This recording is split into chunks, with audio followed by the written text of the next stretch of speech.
Arrancamos una nueva edición de Café Financiero con toda la información necesaria para manejar mejor nuestro dinero. Hoy vamos a hablar de créditos hipotecarios. Vamos a ver cuál es la oferta que existe en nuestro mercado en este contexto electoral que estimula a las entidades oficiales a ser más generosas con sus propuestas. Vamos también a repasar las mejores alternativas de inversión para el actual y complejo escenario económico que estamos viviendo. Y en el último bloque vamos a conversar con el analista Pedro Rabasa para analizar la situación y las perspectivas de la economía argentina tras esta difícil semana que hemos vivido en el ámbito internacional. Quédate con nosotros. Tras la siguiente pausa vamos a regresar con todos estos temas y vamos a responder, como siempre, a todas tus consultas.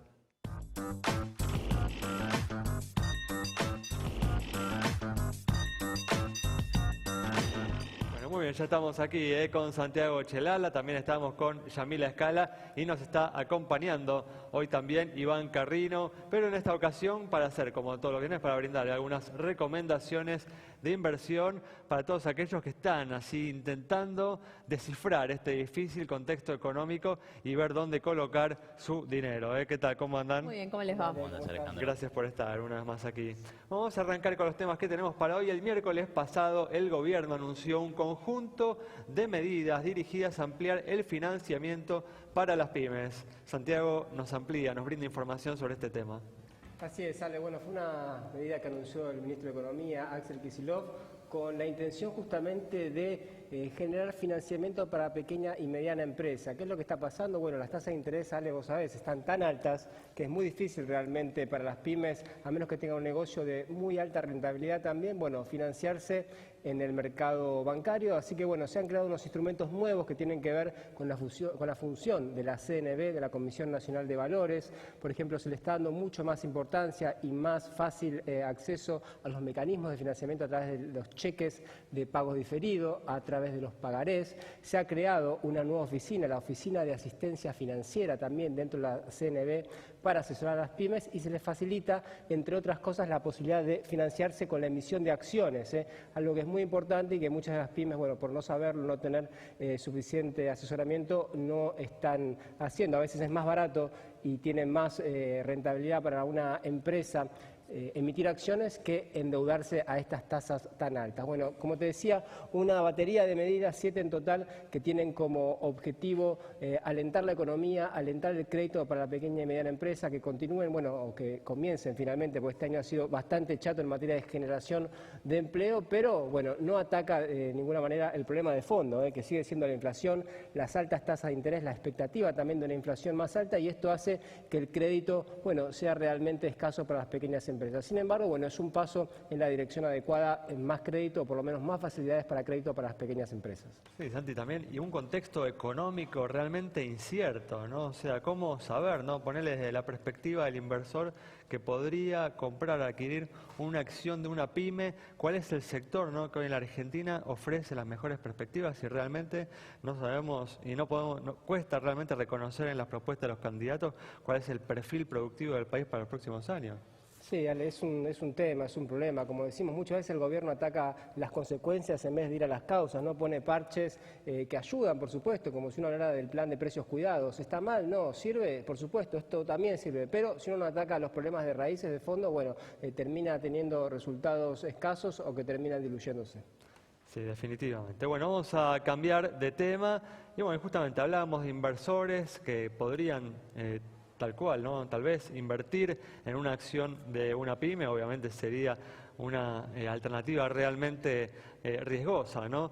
Así que con Iván vamos a buscar alguna alternativa un poco más conservadora, ¿no?, teniendo en cuenta un contexto realmente difícil, con una situación internacional que se ha sumado, ¿no?, al contexto local incierto y que agrava, ¿no?, las perspectivas. Así que bueno, ¿qué hacer, ¿no?, en este contexto? ¿Dónde colocar nuestros ahorros, Iván? Bueno, Alejandro, la verdad que como lo venías comentando, estamos ante un escenario internacional muy complicado, con caídas en la bolsa de China, pero también que arrastran al resto del mundo. Vemos una especie de vuelo hacia la calidad, y te diría que en este contexto tan incierto, con tanta volatilidad, con tanta aversión al riesgo, voy a tomar una frase de los Estados Unidos que es cash is king, es decir, el dinero en efectivo es el rey. Pero claro, traduzcamos esto al plano nacional. No quiero decir que los pesos son los reyes, porque imaginémonos que una moneda que pierde el 20% de poder adquisitivo por año... Creo que igual ya todos están convencidos de eso acá en la Argentina, ¿no? Y lo vemos todos los días a diario, ¿no? Exactamente. Entonces, en el contexto local le sumamos la incertidumbre propia del proceso eleccionario. Tenemos elecciones en poco tiempo, los candidatos hablan, generan más turbulencia. Entonces, bueno, ¿cómo llevamos cash is king a la Argentina? Yo diría que es un momento para dolarizar carteras, que es lo que la gente ya viene haciendo, pero me parece que es, para tenerlo en cuenta, es la manera de protegerse frente al riesgo, especialmente en un país como el nuestro, pero también de riesgos internacionales. Entonces, las maneras de dolarizarse hoy, una sencilla, y si es que uno tiene acceso, claramente es el dólar ahorro, ¿no? Poder acceder a eso, además tiene el beneficio de que uno lo compra al dólar oficial, con lo que es encima un negocio en pesos rentable. Un precio muy conveniente, sí. Absolutamente. Pero si no hay otras alternativas que sin la necesidad de ir al mercado paralelo, como por ejemplo comprar un bono público que cotice en dólares, como puede ser el BODEN 2015, y tenerlo hasta el vencimiento. Y lo que va a pasar en el vencimiento es que el gobierno le va a depositar los dólares en su cuenta bancaria, con lo que se va a hacer de dólares billetes, que es la idea de... Lo importante de destacar aquí es que uno está comprando dólares billete a un precio bastante inferior al que este tiene en el mercado informal, no al del denominado dólar blue. Exactamente, muy inferior, sobre todo si consideramos que el blue está en los alrededores de los 16 pesos y esta alternativa nos permitiría comprar alrededor de 13,80 pesos el dólar. Muy bien, perfecto, clarísimo, Iván. Bueno, vamos a seguir ahora con información de créditos hipotecarios, cuál es la oferta que existe en nuestro mercado en este contexto electoral que, como les decía minutos atrás, viene estimulando a algunas entidades oficiales a ser más generosas con sus propuestas. Simplemente para recordar que hay líneas de crédito hipotecario, lo único que hay que hacer es acercarse a una entidad financiera y demostrar que uno tiene ingresos, y en épocas de alta inflación hay algunas oportunidades a tasas de interés fijas que, si hay una actualización del tipo de cambio, pueden, licuar un poco esa cuota que al principio del crédito hipotecario cuesta tanto pagar. Vemos cuáles son las principales entidades financieras que ofrecen créditos. Fíjense, por cada 10.000 pesos, el plan Procrear, la más económica, 156 pesos por cada 10.000. Banco Nación, 174, Ciudad, 175, Ciudad, aquí cuota fija, 189 pesos, Provincia, 204, cuando dice C es tasa combinada entre fija y variable.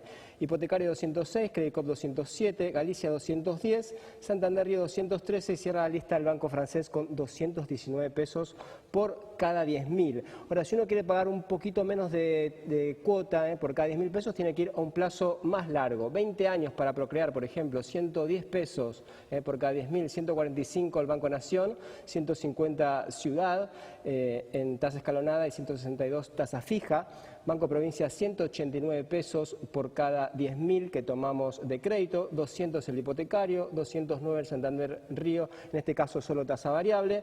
Francés, 212 y cierra la lista el Banco Macro con 213 pesos por cada 10.000 de crédito. Como vemos, hay mucha disparidad, entre 110 del Procrear hasta 200 y pico los bancos privados. En estos casos siempre los bancos públicos suelen ser más económicos, pero recuerden, antes de las elecciones suele haber oportunidades para tomar crédito. Tasas fijas en épocas de inflación sigue siendo un buen negocio. Definitivamente, opciones entonces si querés aprovechar estas oportunidades para adquirir tu vivienda. Vamos cerrando este bloque, quédate con nosotros, en instantes estamos nuevamente con vos.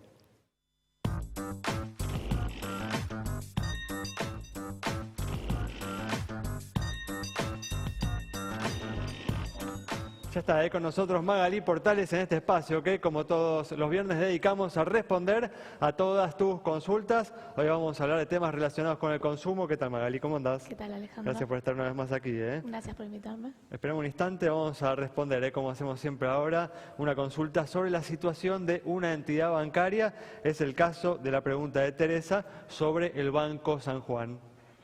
Para Teresa, entonces, el agente financiero, por supuesto, de la provincia de San Juan, vemos sus números en pantalla, tiene un patrimonio de 4.805 millones de pesos, depósitos por 12.220 millones y resultados positivos en el último ejercicio de 546 millones de pesos. Buenos indicadores de solvencia y también de liquidez, cara sonriente para el Banco San Juan.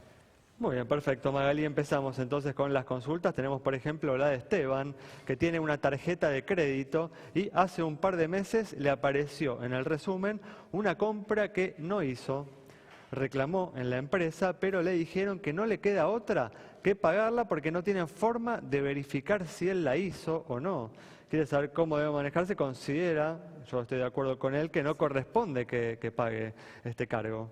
Claro, lo que acá no menciona Esteban es si hizo el reclamo antes de los 30 días de que le llegó el resumen a su domicilio. Ajá. En ese caso, él tiene la razón para continuar con este reclamo. Bueno, igual es importante lo que estás diciendo. Uno tiene 30 días desde Sí. que uno recibe el resumen para hacer este reclamo. Exactamente, porque es la pauta que le da a la entidad financiera para investigar si se trató o no de una compra que hizo él. o Pongámosle, no. digamos, que Esteban efectivamente hizo el reclamo dentro de los 30 días. ¿Qué es lo que debe hacer?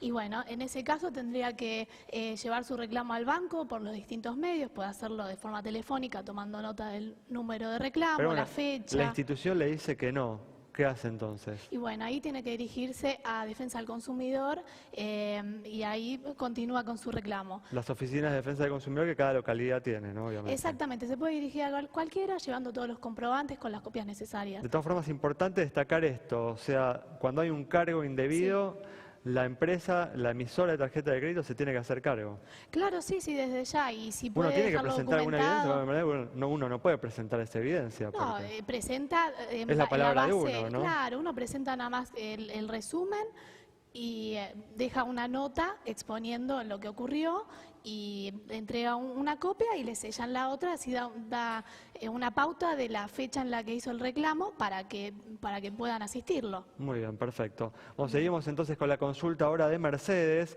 que tiene un problema con su compañía telefónica. Hace más de 1 año y medio que no tiene ni internet ni teléfono. Nos explica que reclamó muchas veces y fueron a su casa, pero no le solucionaron nada. Y para colmo le cobran las boletas todos los meses, agrega. Nos pregunta a dónde puede dirigirse para resolver este tema.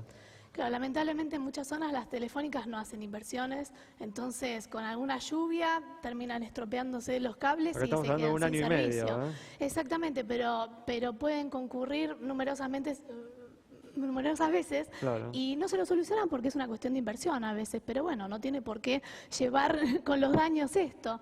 Tiene que dirigirse a Defensa del Consumidor También. en caso de que, claro, de que no le den una respuesta o esto se dilate más de lo necesario, puede recurrir a un abogado e iniciar acciones legales. Vamos a seguir con otra pregunta, pero en este caso relacionada con los mercados de capitales. La pregunta es de Eva, que se comunicó con nosotros a través del Facebook de Café Financiero.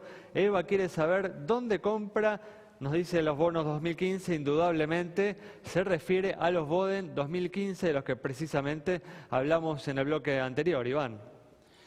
Sí, bueno, Eva, la verdad que es muy sencillo. Lo único que necesitaría tener es o una cuenta en un agente de bolsa o bien también lo puede hacer a través de su cuenta bancaria.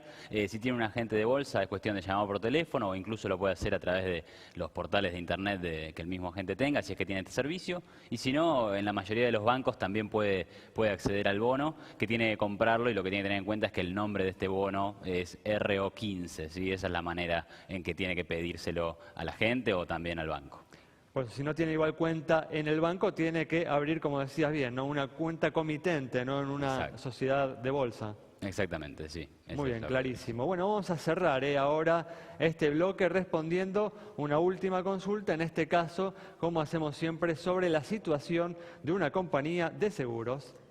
Julio, nos consultaste sobre Seguro Metal. Esta empresa presenta estos indicadores. Activo, 500 millones de pesos. Pasivo, 356 millones de pesos. Patrimonio, 144 millones. Resultado positivo, 7 millones. Primas, 341 millones de pesos. Se informa 1.313 juicios. Con indicadores que se condicen con los del promedio del mercado, es que le otorgamos la luz verde de nuestro semáforo. Y recuerden, si no se olviden, @Café Financiero en Twitter. En Facebook también nos encuentran como Café Financiero.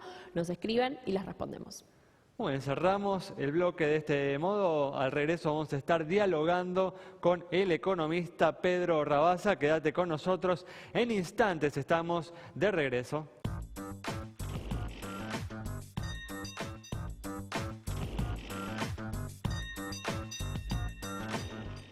Bueno, ya estamos aquí con el economista Pedro Rabasa para analizar la situación y las perspectivas de la economía argentina tras esta difícil semana en el ámbito internacional. ¿Qué tal? ¿Cómo andás, Pedro? ¿Qué tal? Buenas tardes, gracias por la invitación. No, gracias a vos por venir. Bueno, Pedro, ¿a qué atribuís este deterioro que se viene dando en el contexto internacional? Obviamente, bueno, primero comenzó la situación con la perspectiva, ¿no?, de la suba de tasas de interés en Estados Unidos, pero en estas últimas semanas se ha agregado, ¿no?, el factor de China. ¿Cuáles son los motivos por los cuales se ha deteriorado tanto la situación? Bueno, la economía china venía desacelerándose de forma notoria desde hace 2 años, pero conservaba un ritmo de crecimiento que estaba cerca del piso que aparentemente las autoridades chinas consideran que necesitan para mantener la paz social y la complicada situación política interna de China, que se rodó del 7%. El año pasado, de hecho, China creció cerca del 7,4%, y este año estaba apuntando a crecer menos que eso. Inclusive algunos informes privados dicen que, pese a que China informó que en el primer semestre creció cerca del 7%, en realidad el crecimiento habría sido más cerca del 4%. En ese contexto de que la economía se está desacelerando, sin embargo, había de forma muy creciente chinos comprando, una parte creciente de la población comprando acciones, y se había creado algo que podía llegar a ser algún tipo de burbuja, es difícil decirlo, pero la bolsa china había subido de una forma espectacular, tanto el año pasado como en lo que iba de este año, y de hecho, después de las muy fuertes bajas que ha tenido a lo largo de toda esta semana, sin embargo todavía está cerca de un 30% por encima de los valores que llegó a tener el año pasado. Claro. Así que en realidad, digamos, es difícil separar cuánto hay de burbuja o cuánto no había antes, pero sí lo que está claro que en una economía que se está desacelerando fuertemente, es difícil que los activos de riesgo, en particular las acciones que dependen en definitiva de cómo está la economía, conserven el valor, y esa suba del valor más tenía que ver con una parte de la población crecientemente apalancada con préstamos baratos para comprar acciones, que con las perspectivas de la economía. Era algo que probablemente, digamos, se estaba provocando a una velocidad demasiado rápida, digamos, esta entrada de los chinos a la bolsa, y las autoridades chinas no supieron detener ese efecto, y por supuesto, cuando hay una suba demasiado alto, si no se mantienen los fundamentals, la economía no está bien, se corre el riesgo de que pase lo que está pasando hoy.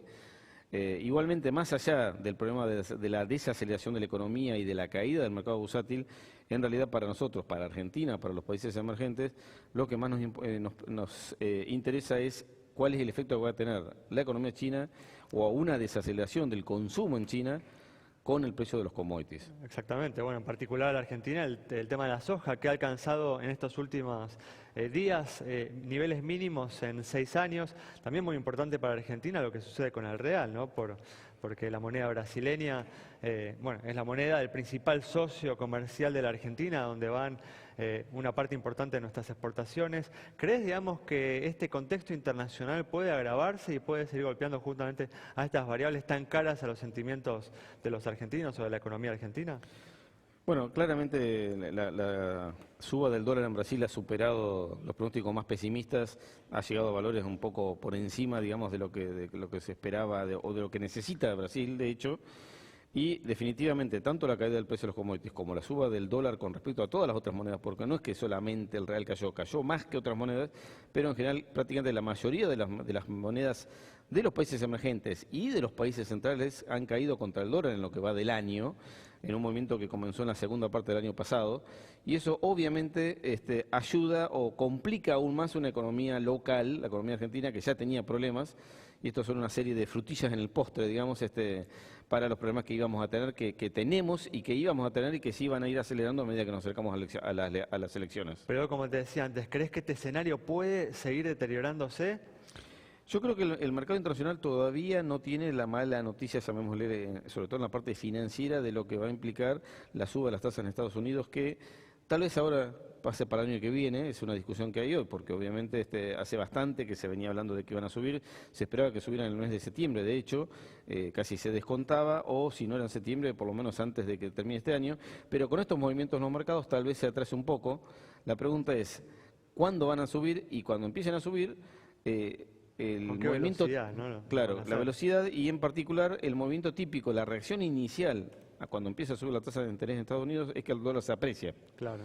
La pregunta es hasta dónde se va a apreciar el dólar y qué va a significar eso entonces para la competitividad argentina, teniendo en cuenta que somos la moneda que prácticamente menos se ha movido con el dólar y particularmente en términos reales que más se ha apreciado, digamos, en los últimos 9 meses. Bueno, Pedro, Brasil devaluó 20 o 25%, depende de cuándo se lo mire, y sin embargo la economía cayó 1,9% y hay expectativa de que siga cayendo este año y el próximo año también.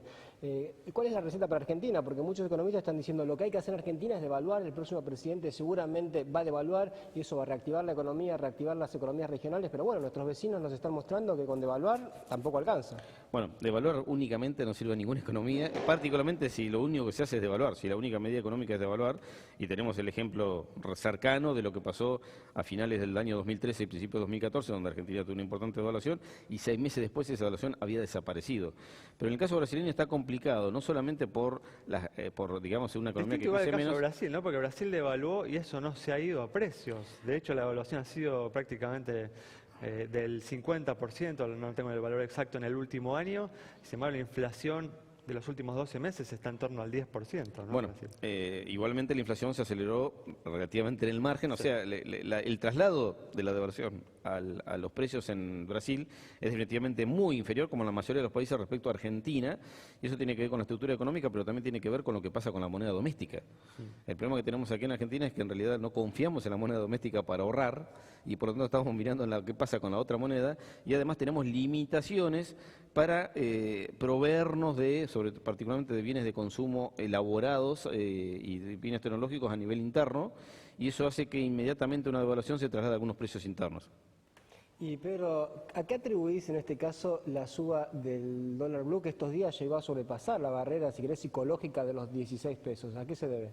Bueno, luego de las PASO, luego de las elecciones primarias del 9 de agosto, el Banco Central, las autoridades evidentemente tomaron la decisión de tratar de vender menos dólares porque la caída de reservas estaba haciendo, aunque no se mostraba, estaba siendo demasiado rápida, y el dólar ahorro, la venta promedio por cada operación de dólar ahorro cayó cerca de un 30%, que claramente tiene que ver con autorizaciones, que se ha reducido el monto de las autorizaciones promedio, y eso ha implicado que hay una menor oferta, que además se está mezclando con que una parte de los que están comprando dólar ahorro ya no lo compran para venderlo en el mercado informal, sino que además lo están comprando porque quieren quedarse con los dólares. Está habiendo menos oferta en el mercado informal y hay bastante confusión respecto a cuál va a ser el plan económico de los candidatos y eso, por supuesto, tiene mucha injerencia con respecto a lo que pueda pasar con el mercado informal. El precio de casi 16 pesos o 16 pesos por dólar es definitivamente muy alto para Argentina, sí tuviera que ver con el tipo de cambio formal. Pero si tenemos los dos tipos de cambio separados, un mercado formal y un informal, y están muy separados, y no hay perspectivas de que se vayan a unificar, por supuesto que se separan completamente y se pueden separar todavía más. El ejemplo extremo, por todos conocidos hoy, es Venezuela, donde la separación entre el tipo de cambio formal e informal es de más del 1000%. El tipo de cambio formal en Venezuela hoy vale 6,3 bolívares por dólar y el tipo de cambio informal vale más de 650 bolívares por dólar. Sí, tiene algunas peculiaridades, ¿no? Igual Venezuela, que están mucho peor, favorecen eso, ¿no? Por supuesto que no estoy diciendo que vamos a llegar a ir, simplemente estoy diciendo el ejemplo, que es una economía en la cual están muy separados los dos mercados y donde Venezuela a 6,3 es la economía más cara del mundo. Si uno va a Venezuela y paga con la tarjeta de crédito a 6,3 bolívares por dólar, es increíblemente cara, pero si uno paga al precio del tipo de cambio informal, es extremadamente barata. Ninguno de los dos precios tiene sentido. Y eso es lo que pasa, o sea, como ejemplo extremo, Argentina la pasó en algún momento también, en el cual cuando se separan los mercados y cuando no hay perspectiva de que se unifiquen, el mercado informal deja de tener sentido, digamos, que todo lo que se conoce como tipo de cambio de equilibrio que se aplica al mercado formal. Si todos decimos que hoy un tipo de cambio de 12, 13 pesos por dólar para Argentina sería más que suficiente, sería suficiente, pero si no tenemos ninguna perspectiva de que se unifiquen los mercados, eso ya no sirve y ahí, digamos, entran a correr otros términos que es cuántos pesos van a sobrar y qué voy a hacer con esos pesos. Muchas gracias, Pedro. Bueno, nos vamos entonces con el análisis de Pedro Rabasa sobre la situación de la economía, analizando un poco las perspectivas y lo que puede hacer el próximo gobierno cuando asuma el próximo 10 de diciembre. Nos reencontramos el próximo miércoles a las 20:30 aquí en Metro.